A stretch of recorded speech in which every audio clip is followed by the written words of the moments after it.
আসসালামু আলাইকুম। আজকে আমি আমার ছোট্ট গোলাপ বাগানটা একটু দেখাবো আপনাদের। আমি গোলাপ শুরু করেছি 1 বছরের মতো হবে, অল্প কিছু গাছ দিয়ে।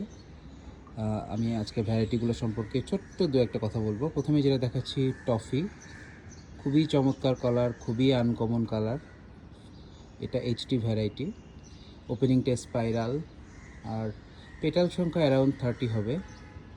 খুবই চমৎকার একটা ভ্যারাইটি, তবে কালারটা আই ক্যাচিং না, মানে ছাদে ফুটলে হঠাৎ করে চোখে পড়বে না, একদম বেজ একটা ইট কালারের মতো, তবে খুব সুন্দর কালার, অসম্ভব সুন্দর একটা ফুল। এটা হলো ব্লু স্টর্ম, শিনোবুরেদু বলে, জাপানিজ একটা ভ্যারাইটি। এটা এখন ফুলগুলো কেটে দিয়েছি, হাই ব্লুমার, খুব চমৎকার ভ্যারাইটি, ফুলগুলো খুব সুন্দর লাগে, আর ফুটলে আমি পোস্ট করব। আর আমার প্রিভিয়াস ভিডিওতে আছে। এটা হলো ক্লাসিক জুসি টেরাজা, অসাধারণ একটা ভ্যারাইটি, অসম্ভব সুন্দর। মানে বাগানে যদি একটা গোলাপও রাখা যায় সেটা জুসি টেরাজা আমি রিকমেন্ড করি আর কি। হাই ব্লুমার একটা ভ্যারাইটি, অসম্ভব সুন্দর ফুল হয়। গাছটা ডেভেলপ খুব একটা করছে না, তার কারণ হচ্ছে ফুলের জন্য, অতিরিক্ত ফুল। আর নতুন কেনা গাছ, দেখি কতটুকু করতে পারি। একদম রিসেন্টলি পারচেস করেছি আমি এই রেড জুসি টেরাজাটা। একই কথা, টেরাজো গ্রুপের প্রত্যেকটা ভ্যারাইটি অসাধারণ, এটাও খুব সুন্দর ভ্যারাইটি। দেখা যাক গাছটা কেমন ডেভেলপ করে, মোটামুটি রিকভার করে গেছে।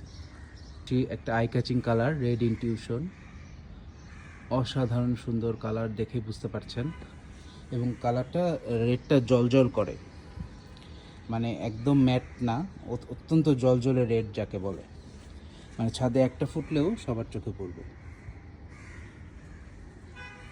অসাধারণ সুন্দর, পাপড়ি সংখ্যা অ্যারাউন্ড 30, এইচটি ভ্যারাইটি, খুব হার্ডি, কোনো রোগবালাই নেই বললেই চলে, আর বেশ গ্রোথ নেয় গাছটা, অল্প পরিচর্যায় খুব ভালো গ্রোথ নেয়।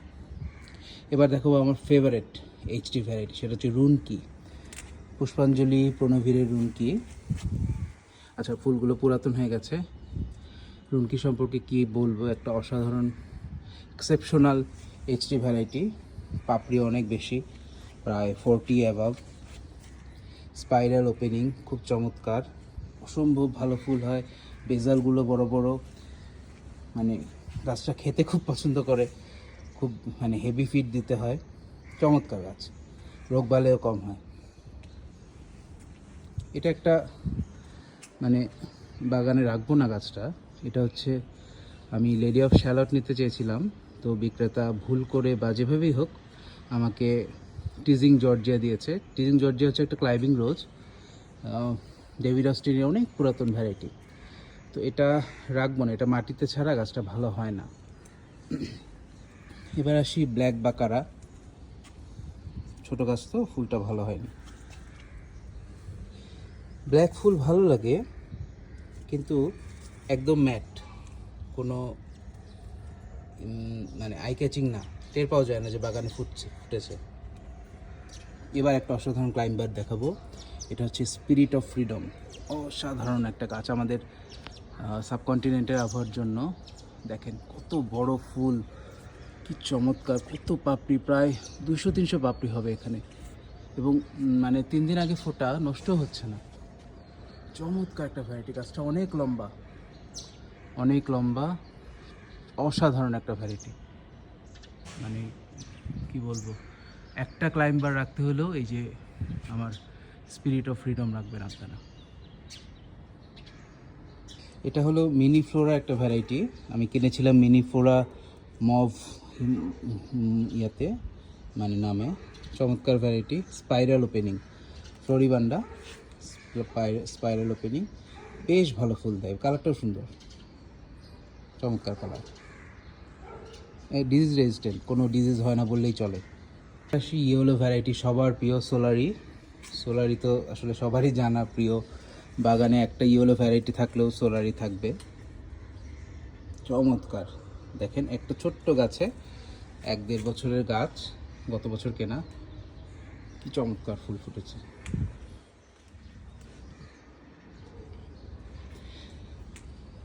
খুব খুব ভালো গ্রো করে গাছটার, আর প্রচুর খাবার খায়, আর ডিজিজ রেজিস্ট্যান্ট মোটামুটি, হিট রেজিস্ট্যান্ট, কারণ আমার ছাদে প্রচুর রোদ পড়ে। চমৎকার। এবার দেখাবো ওশান ব্লু। ওশান ব্লু গাছটা আসলে একটু দুর্বল আমার কাছে মনে হচ্ছে গাছটার রোদ বেশি পড়ছে আর কি, আর একটু সকালে 4-5 ঘন্টা রোদেরই যথেষ্ট। আমার কাছে আসলে সারাদিন রোদ পড়ে গাছটার উপর। এখন খুব ভোরে ভিডিও করছি দেখে পড়ছে না। ওশান ব্লু ভালো ভ্যারাইটি, এইচডি ভ্যারাইটি, মোটামুটি ভালোই মানে পাপড়ি আছে, সুন্দর, নিতে পারেন ওশান ব্লু। গ্যালাক্সি গ্লোর প্রবলেমটা হচ্ছে, ওশান ব্লু আর গ্যালাক্সি গ্লোর পার্থক্যটা হলো, গ্যালাক্সি গ্লোর কালারটা ফেড হয়ে যায়, কিছুদিন পরে একটু ময়লা ময়লা কালার হয়ে যায়, আর ওশান ব্লুটা হয় না। এখন পর্যন্ত দেখিনি আর কি। ভালো ভ্যারাইটিটা, সুন্দর ভ্যারাইটি, ফুলেজগুলোও সুন্দর। হ্যাঁ, রোদ বেশি লাগছে বলে একটু হালকা কালার হচ্ছে, আরও ডার্ক হয় ফলিয়েজটা। এবার দেখাবো আমাদের সবার প্রিয় জুমেলিয়া, সবার প্রিয়। কত সুন্দর জুমেলিয়া টাইপ ভ্যারাইটি একটা আসলে বাগানে রাখাই উচিত। আমি জুমেলিয়াটা নিয়েছি, জুমেলিয়ার পাপড়ির সংখ্যা একটু কম, তবে জুমেলিয়া টাইপ ভ্যারাইটি যদি কেউ নিতে চান, আমি প্রিন্সেস ডি মোনাকোটা মানে প্রিফার করব। অনেকের জায়গার অভাব, তাই যেন আমার জায়গার অভাব, আমি আর জুমেলিয়া টাইপ আর নিব না, নাহলে প্রিন্সেস ডি মোনাকোই নিতাম। পাশে হচ্ছে আমার রেড এডেন, সুন্দর ভ্যারাইটি, এখন প্রচুর কুড়ি আসছে, একদম ডিজিজ রেজিস্ট্যান্ট, কোনো ডিজিজই হয় না। এই দুটো ভ্যারাইটি, যে দুটো দেখাবো এখন, রেড এডেন ভালো ভ্যারাইটি। হ্যাঁ, ক্লাইম্বিং হিসেবে খুবই চমৎকার, ক্লাস্টার ফ্লাওয়ার হয়, একদম সুন্দর রেড ভ্যারাইটি। এটা আসলে রাখা যায় বাগানে। আর আরেকটা হচ্ছে মনকিউর।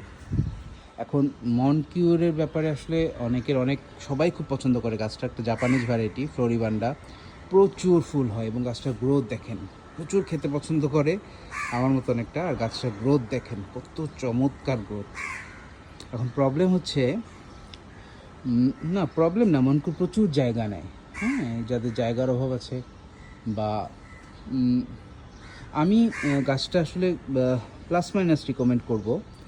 আমি মানে আসলে লোভে পড়েই কিনে ফেলেছি, তবে এখন যদি হতো তাহলে আমি কিনতাম না গাছটা। ফুলটা সিজনে দেখি, এখনও সিজনে আসেনি, অফ সিজনে ফুলটা আমার কাছে খুব একটা মানে বাগানে রাখার মতো একেবারে রাখতেই হবে এরকম কিছু মনে হয়নি। মনকিউর। এই হলো আমার গোলাপ বাগান।